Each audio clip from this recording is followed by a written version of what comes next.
महाभारत की संक्षिप्त कथा। इसे विकिपीडिया ने प्रकाशित किया है। महाभारत प्राचीन भारत और विश्व का सबसे बड़ा महाकाव्य है। ये एक धार्मिक ग्रंथ भी है। इसमें उस समय का इतिहास लगभग 1,11,000 श्लोकों में लिखा हुआ है। इसकी पूर्ण कथा का संक्षेप इस प्रकार से है। चंद्रवंश से कुरुवंश तक की उत्पत्ति।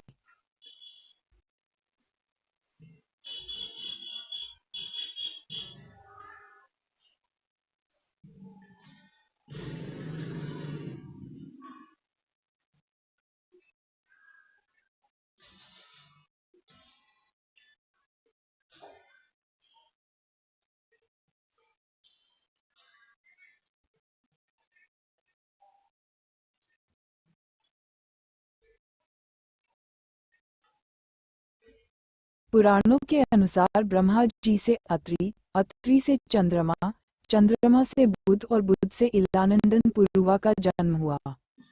पुरुवा से आयु, आयु से राजा नहुष और नहुष से ययाति उत्पन्न हुए। ययाति से पुरु हुए। पुरु के वंश में भरत और भरत के कुल में राजा कुरु हुए। कुरु के वंश में शांतनु का जन्म हुआ। शांतनु से गंगानंदन भीष्म उत्पन्न हुए। उनके दो छोटे भाई और थे, चित्रांगद और विचित्रवीर्य। ये शांतनु से सत्यवती के गर्भ से उत्पन्न हुए थे। शांतनु के स्वर्गलोक चले जाने पर भीष्म ने अविवाहित रहकर अपने भाई विचित्रवीर्य के राज्य का पालन किया। चित्रांगद बाल्यावस्था में ही चित्रांगद नाम वाले गंधर्व के द्वारा मारे गए। फिर भीष्म संग्राम में विपक्षी को परास्त करके काशीराज की 3 कन्याओं अंबा, अंबिका और अंबालिका को हर लाए। वे दोनों विचित्रवीर्य की भार्याएं हुईं। कुछ काल के बाद राजा विचित्रवीर्य राजयक्ष्मा से ग्रस्त हो स्वर्गवासी हो गए। तब सत्यवती की अनुमति से व्यासजी के द्वारा नियोग द्वारा अंबिका के गर्भ से राजा धृतराष्ट्र और अंबालिका के गर्भ से पांडु उत्पन्न हुए। गंगधारी के गर्भ से धृतराष्ट्र को 100 पुत्रों की प्राप्ति हुई, जिनमें दुर्योधन सबसे बड़ा था और पांडु के युधिष्ठिर, भीम, अर्जुन, नकुल, सहदेव आदि 5 पुत्र हुए। पांडु का राज्य अभिषेक।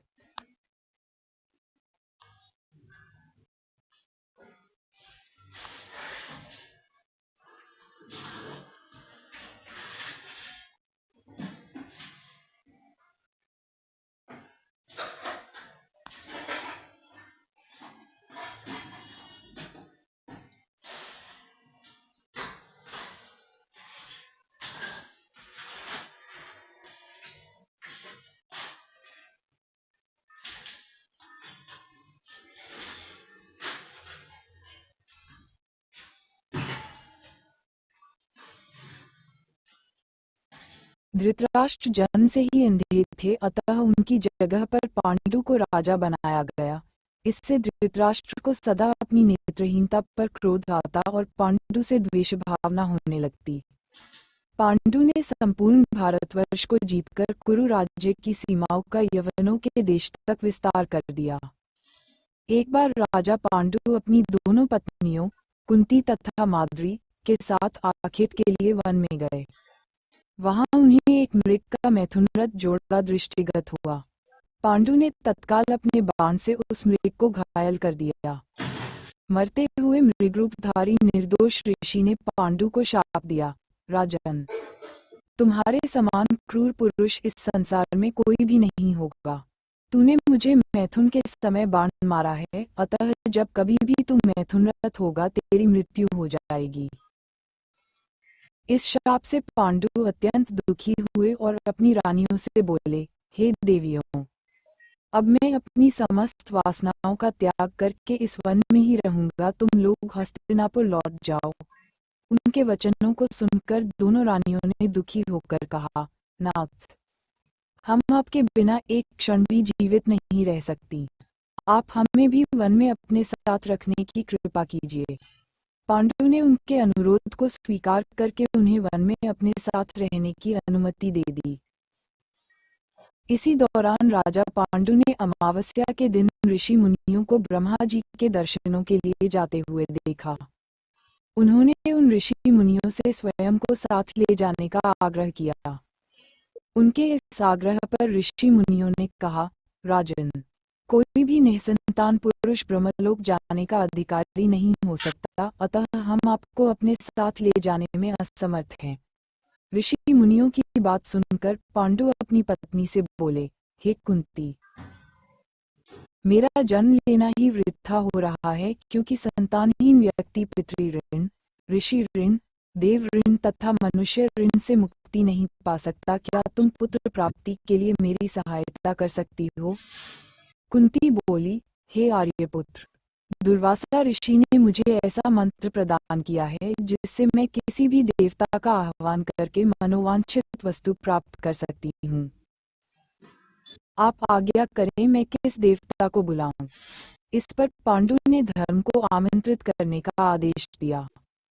धर्म ने कुंती को पुत्र प्रदान किया जिसका नाम युधिष्ठिर रखा गया। कालांतर में पांडु ने कुंती को पुनः 2 बार वायुदेव तथा इंद्रदेव को आमंत्रित करने की आज्ञा दी। वायुदेव से भीम तथा इंद्र से अर्जुन की उत्पत्ति हुई।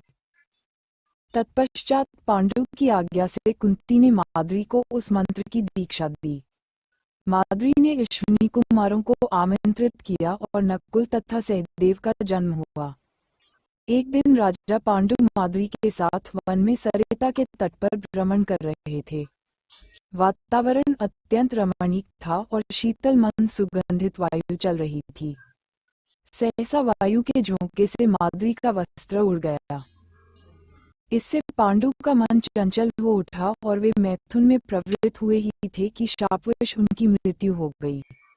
माद्री उनके साथ सती हो गई, किंतु पुत्रों के पालन पोषण के लिए कुंती हस्तिनापुर लौट आई।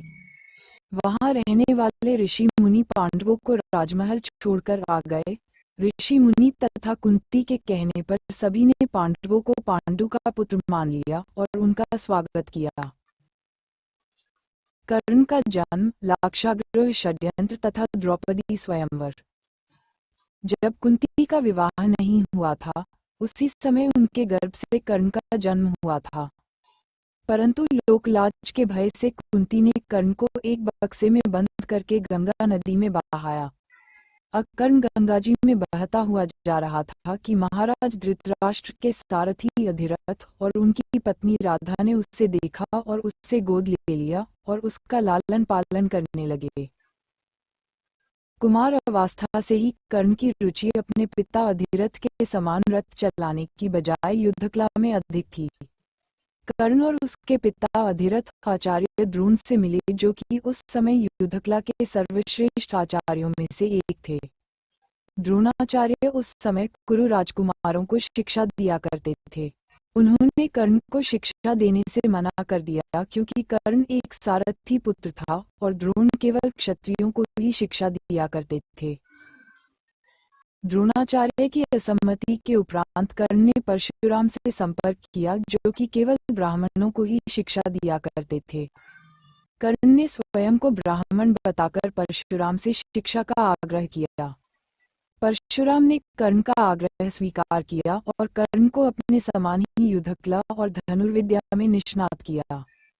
इस प्रकार कर्ण परशुराम का एक अत्यंत परिश्रमी और निपुण शिष्य बना। कर्ण दुर्योधन के आश्रय में रहता था। दैवयोग तथा शकुनी के छल कपट से कौरवों और पांडवों में वैर की आग प्रज्वलित हो उठी। दुर्योधन बड़ी खोटी बुद्धि का मनुष्य था। उसने शकुनी के कहने पर पांडवों को बचपन में कई बार मारने का प्रयत्न किया। युवावस्था में आकर जब गुणों में उससे अधिक श्रेष्ठ युधिष्ठिर को युवराज बना दिया गया, तो शकुनी ने लाक्ष के बने हुए भवन में पांडवों को रखकर आग लगाकर उन्हें जलाने का प्रयत्न किया, किंतु विदुर की सहायता से पांचों पांडव अपनी माता के साथ उस जलते हुए घर से बाहर निकल गए। वहां से एकचक्रा नगरी में जाकर वे मुनि के वेश में एक ब्राह्मण के घर में निवास करने लगे। फिर बक नामक राक्षस का वध करके व्यास जी के कहने पर वे पांचाल राज्य में, जहां द्रौपदी का स्वयंवर होने वाला था, गए। पांचाल राज्य में अर्जुन के लक्ष्य भेदन के कौशल से मत्स्य भेद होने पर पांचों पांडवों ने द्रौपदी को पत्नी रूप में प्राप्त किया। इंद्रप्रस्थ की स्थापना। द्रौपदी स्वयंवर के पहले विदुर को छोड़कर सभी पांडवों को मृत समझने लगे और इस कारण धृतराष्ट्र ने इस कारण शकुनी के कहने पर दुर्योधन को युवराज बना दिया। द्रौपदी स्वयंवर के तत्पश्चात दुर्योधन आदि को पांडवों के जीवित होने का पता चला। पांडवों ने कौरवों से अपना राज्य मांगा, परंतु गृहयुद्ध के संकट से बचने के लिए युधिष्ठिर ने कौरवों द्वारा दिए खंडहर स्वरूप खांडव वन आदि राज्य के रूप में प्राप्त किया। पांडुकुमार अर्जुन ने श्री कृष्ण के साथ खांडव वन को जला दिया और इंद्र के द्वारा की हुई वृष्टि का अपने बाणों के बांध से निवारण करते हुए अग्नि को तृप्त किया। वहां अर्जुन और कृष्ण जी ने समस्त देवताओं को युद्ध में परास्त कर दिया। इसके फलस्वरूप अर्जुन ने अग्निदेव से दिव्य गांडीव धनुष और उत्तम रथ प्राप्त किया और कृष्ण जी ने सुदर्शन चक्र प्राप्त किया था। उन्हें युद्ध में भगवान कृष्ण जैसे सारथी मिले थे तथा उन्होंने आचार्य द्रोण से ब्रह्मास्त्र आदि दिव्य आयुध और कभी नष्ट न होने वाले बाण प्राप्त किए थे। इंद्र अपने पुत्र अर्जुन की वीरता देखकर अति प्रसन्न हुए। इंद्र के कहने पर देव शिल्पी विश्वकर्मा और मय दानव ने मिलकर खांडव वन को इंद्रपुरी जितने भव्य नगर में निर्मित कर दिया, जिसे इंद्रप्रस्थ नाम दिया गया। पांडवों की विश्व विजय और उनका वनवास। सभी पांडव सब प्रकार की विद्याओं में प्रवीण थे। पांडवों ने संपूर्ण दिशाओं पर विजय पाई और युधिष्ठिर राज्य करने लगे। उन्होंने प्रचुर सुवर्ण राशि से परिपूर्ण राजसूय यज्ञ का अनुष्ठान किया। उनका यह वैभव दुर्योधन के लिए असह्य हो उठा। उसने अपने भाई दू शासन और वैभव प्राप्त सुहृद कर्ण के कहने से शकुनी को साथ ले द्यूत सभा में जुए में प्रवृत्त होकर युधिष्ठिर को उसके भाइयों द्रौपदी और उनके राज्य को कपट द्यूत के द्वारा हंसते हंसते जीत लिया। दुर्योधन ने कुरु राज्य सभा में द्रौपदी का बहुत अपमान किया, उससे निर्वस्त्र करने का प्रयास किया। श्री कृष्ण ने उनकी लाज बचाई। तत्पश्चात द्रौपदी सभी लोगों को श्राप देने ही वाली थी, परंतु गांधारी ने आकर ऐसा होने से रोक दिया। साथ ही में जुए में परास्त होकर युधिष्ठिर अपने भाइयों के साथ वन में चले गए। वहां उन्होंने अपनी प्रतिज्ञा के अनुसार 12 वर्ष व्यतीत किए। वे वन में भी पहले ही की भांति प्रतिदिन बहुसंख्यक ब्राह्मणों को भोजन कराते थे। 88,000 द्विजों सहित दुर्वासा को परितृप्त किया। वहां उनके साथ उनकी पत्नी द्रौपदी और पुरोहित धौम्यजी भी थे। 12वां वर्ष बीतने पर वे विराट नगर में गए। वहां युधिष्ठिर सबसे अपरिचित रहकर कंक नामक ब्राह्मण के रूप में रहने लगे। भीमसेन रसोइया बने थे। अर्जुन ने अपना नाम बृहन्नला रखा था। पांडव पत्नी द्रौपदी रनिवास में सैरंध्री के रूप में रहने लगी। इसी प्रकार नकुल सहदेव ने भी अपने नाम बदल लिए थे। भीमसेन ने रात्रिकाल में द्रौपदी का सतीत्व हरण करने की इच्छा रखने वाले कीचक को मार डाला। तत्पश्चात कौरव विराट की गौओं को हर कर ले जाने लगे, तब उन्हें अर्जुन ने परास्त किया। उस समय कौरवों ने पांडवों को पहचान लिया। श्री कृष्ण की बहन सुभद्रा ने अर्जुन से अभिमन्यु नामक पुत्र को उत्पन्न किया था। उसे राजा विराट ने अपनी कन्या उत्तरा ब्याह दी। शांति दूत श्री कृष्ण, युद्ध की शुरुआत तथा श्री कृष्ण द्वारा अर्जुन को उपदेश। धर्मराज युधिष्ठिर 7 अक्षौहिणी सेना के स्वामी होकर कौरवों के साथ युद्ध करने को तैयार हुए। पहले भगवान श्री कृष्ण परम क्रोधी दुर्योधन के पास दूत बनकर गए। उन्होंने 11 अक्षौहिणी सेना के स्वामी राजा दुर्योधन से कहा, राजन, तुम युधिष्ठिर को आधा राज्य दे दो या उन्हें 5 ही गांव अर्पित कर दो, नहीं तो उनके साथ युद्ध करो। श्री कृष्ण की बात सुनकर दुर्योधन ने कहा, मैं उन्हें सुई की नोक के बराबर भूमि भी नहीं दूंगा। हाँ, उनसे युद्ध अवश्य करूंगा। ऐसा कहकर वह भगवान श्री कृष्ण को बंदी बनाने के लिए उद्यत हो गया। उस समय राजसभा में भगवान श्री कृष्ण ने अपने परम दुर्धर्ष विश्वरूप का दर्शन कराकर दुर्योधन को भयभीत कर दिया। फिर विदुर ने अपने घर ले जाकर भगवान का पूजन और सत्कार किया। तदनंतर वे युधिष्ठिर के पास लौट गए और बोले, महाराज, आप दुर्योधन के साथ युद्ध कीजिए। युधिष्ठिर और दुर्योधन की सेनाएं कुरुक्षेत्र के मैदान में जा डटी। अपने विपक्ष में पितामह भीष्म तथा आचार्य द्रोण आदि गुरुजनों को देखकर अर्जुन युद्ध से विरत हो गए। तब भगवान श्री कृष्ण ने उनसे कहा, पार्थ, भीष्म आदि गुरुजन शोक के योग्य नहीं है। मनुष्य का शरीर विनाशशील है, किंतु आत्मा का कभी नाश नहीं होता। यह आत्मा ही परब्रह्म है। मैं ब्रह्म हूँ। इस प्रकार तुम उस आत्मा कर्मयोग का आश्रय ले क्षात्र धर्म का पालन करो। श्री कृष्ण के ऐसा कहने पर अर्जुन रथारूढ़ हो युद्ध में प्रवृत्त हुए।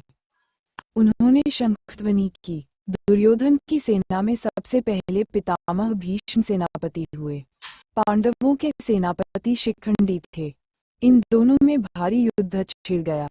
भीष्म सहित कौरव पक्ष के योद्धा उस युद्ध में पांडव पक्ष के सैनिकों पर प्रहार करने लगे और शिखंडी आदि पांडव पक्ष के वीर कौरव सैनिकों को अपने बाणों का निशाना बनाने लगे। कौरव और पांडव सेना का वह युद्ध देवासुर संग्राम के समान जान पड़ता था। आकाश में खड़े होकर देखने वाले देवताओं को वह युद्ध बड़ा आनंददायक प्रतीत हो रहा था। भीष्म ने 10 दिनों तक युद्ध करके पांडवों की अधिकांश सेना को अपने बाणों से मार गिराया। भीष्म द्रोण वध।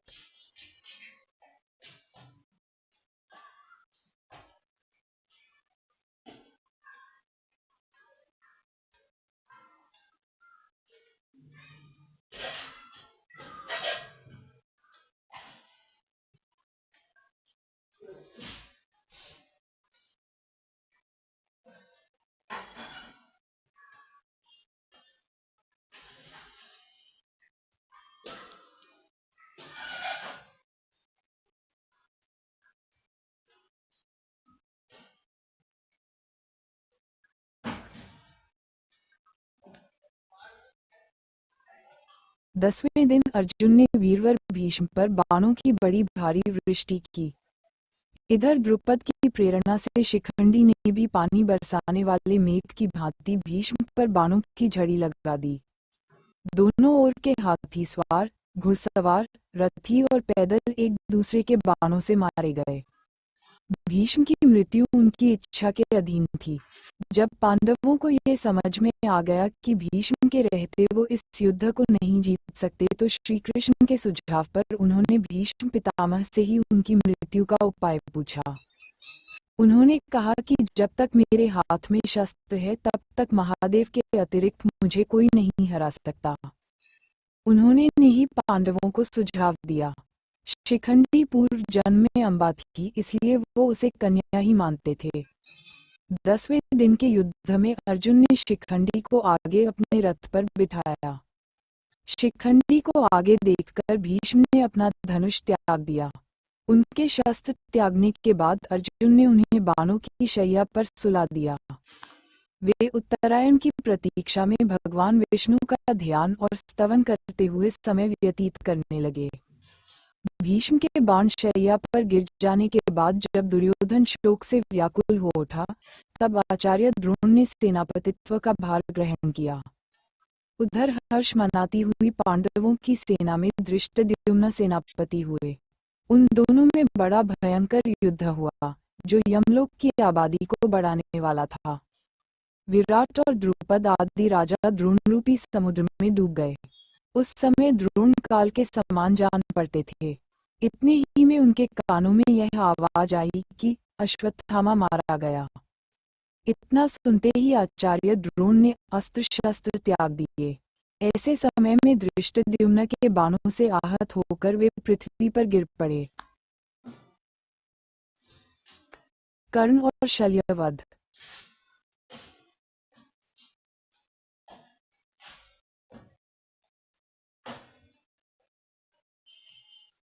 द्रोण बड़े ही दुर्धर्ष थे। वे संपूर्ण क्षत्रियों का विनाश करके 5वें दिन मारे गए। दुर्योधन पुनः शोक से आतुर हो उठा। उस समय कर्ण उसकी सेना का कर्णधार हुआ। पांडव सेना का आधिपत्य अर्जुन को मिला। कर्ण और अर्जुन में भांति भांति के अस्त्र शस्त्रों की मारकाट से युक्त महाभयानक युद्ध हुआ, जो देवासुर संग्राम को बुरी तरह से मात करने वाला था।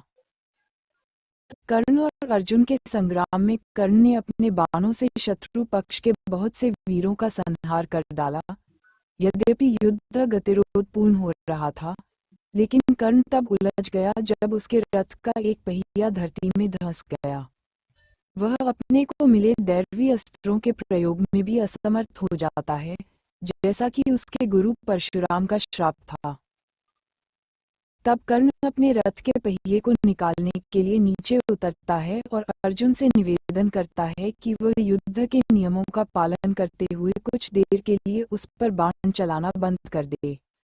तब श्री कृष्ण अर्जुन से कहते हैं कि कर्ण को कोई अधिकार नहीं है कि वह अब युद्ध नियमों और धर्म की बात करे, जबकि स्वयं उसने भी अभिमन्यु वध के समय किसी भी युद्ध नियम और धर्म का पालन नहीं किया था। उन्होंने आगे कहा कि तब उसका धर्म कहाँ गया था जब उसने दिव्य जन्मा द्रौपदी को पूरी कुरु राजसभा के समक्ष वैश्य कहा था। द्युत क्रीड़ा भवन में उसका धर्म कहाँ गया था।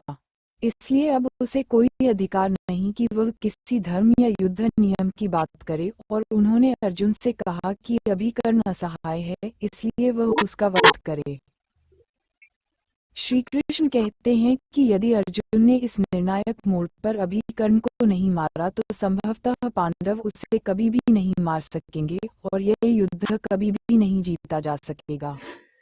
तब अर्जुन ने एक दैवीय अस्त्र का उपयोग करते हुए कर्ण का सिर धड़ से अलग कर दिया। कर्ण के शरीर के भूमि पर गिरने के बाद एक ज्योति कर्ण के शरीर से निकली और सूर्य में समाहित हो गई।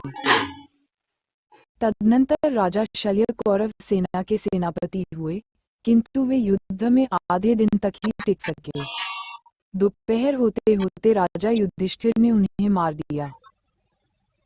दुर्योधन वध और महाभारत युद्ध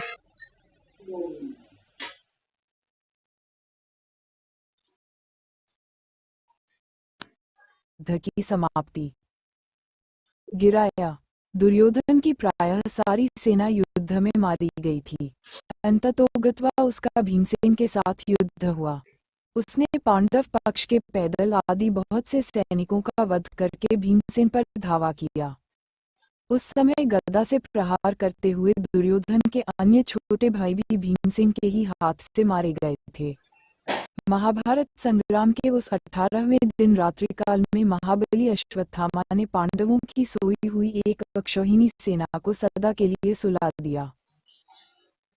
उसने द्रौपदी के 5 पुत्रों, उसके पांचाल देशीय बंधुओं तथा धृष्टद्युम्न को भी जीवित नहीं छोड़ा। द्रौपदी पुत्रहीन होकर रोने बिलखने लगी। तब अर्जुन ने सींग के अस्त्र से अश्वत्थामा को परास्त करके उसके मस्तक की मणि निकाल ली। अश्वत्थामा इतने पर भी दुष्ट अश्वत्थामा ने उत्तरा के गर्भ को नष्ट करने के लिए उस पर अस्त्र का प्रयोग किया। वह गर्भ उसके अस्त्र से प्रायः दग्ध हो गया था, किंतु भगवान श्री कृष्ण ने उसको पुनः जीवन दान दिया। उत्तरा का वही गर्भस्थ शिशु आगे चलकर राजा परीक्षित के नाम से विख्यात हुआ।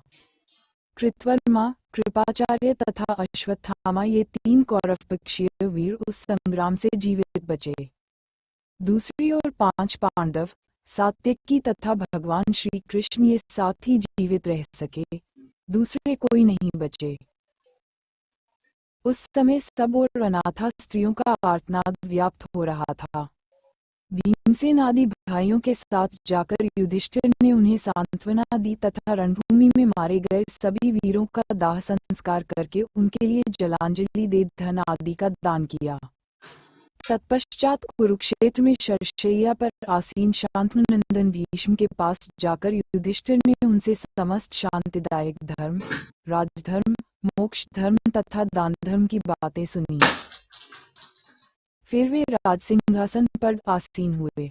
इसके बाद उन शत्रुमर्दन राजा ने अश्वमेध यज्ञ करके उसमें ब्राह्मणों को बहुत धन दान किया। तदनंतर द्वारका से लौटे हुए अर्जुन के मुख से मूसलकांड के कारण प्राप्त हुए शाप से पारस्परिक युद्ध द्वारा यादवों के संहार का समाचार सुनकर युधिष्ठिर ने परीक्षित को राजासन पर बिठाया और स्वयं भाइयों के साथ महाप्रस्थान कर स्वर्गलोक को सिधार हुए। यदुकुल का संहार और पांडवों का स्वर्गगमन। चित्र भारत 12b.jpg। पांडवों का स्वर्गगमन। जब युधिष्ठिर राजसिंहासन पर विराजमान हो गए, तब धृतराष्ट्र गृहस्थ आश्रम से वानप्रस्थ आश्रम में प्रविष्ट हो वन में चले गए, अथवा ऋषियों के एक आश्रम से दूसरे आश्रमों में होते हुए वे वन को गए। उनके साथ देवी गांधारी और पृथा भी थीं। विदुर जी दावानल से दग्ध हो स्वर्ग से धारे। इस प्रकार भगवान विष्णु ने पृथ्वी का भार उतारा और धर्म की स्थापना तथा अधर्म का नाश करने के लिए पांडवों को निमित्त बनाकर दानव दैत्य आदि का संहार किया। तत्पश्चात भूमि का भार बढ़ाने वाले यादवकुल का भी ब्राह्मणों के शाप के बहाने मूसल के द्वारा संहार कर डाला। अनिरुद्ध के पुत्र वज्र को राजा के पद पर अभिषेक किया। तदनंतर देवताओं के अनुरोध से प्रभास क्षेत्र में श्रीहरि स्वयं ही स्थूल शरीर की लीला का संवरण करके अपने धाम को पधारे वे इंद्रलोक और ब्रह्मलोक में स्वर्गवासी देवताओं द्वारा पूजित होते हैं। बलराम जी शेषनाग के स्वरूप थे, अतः उन्होंने पाताल रूपी स्वर्ग का आश्रय लिया। अविनाशी भगवान श्रीहरि ध्यानी पुरुषों के दिए हैं। उनके अंतर्धान हो जाने पर समुद्र ने उनके निजी निवास स्थान छोड़ शेष द्वारकापुरी को अपने जल में डुबा दिया। अर्जुन ने मरे हुए यादवों का दाह संस्कार करके उनके लिए जलांजलि दी और धन आदि का दान किया। भगवान श्री कृष्ण की रानियों को, जो पहले अप्सराएं थीं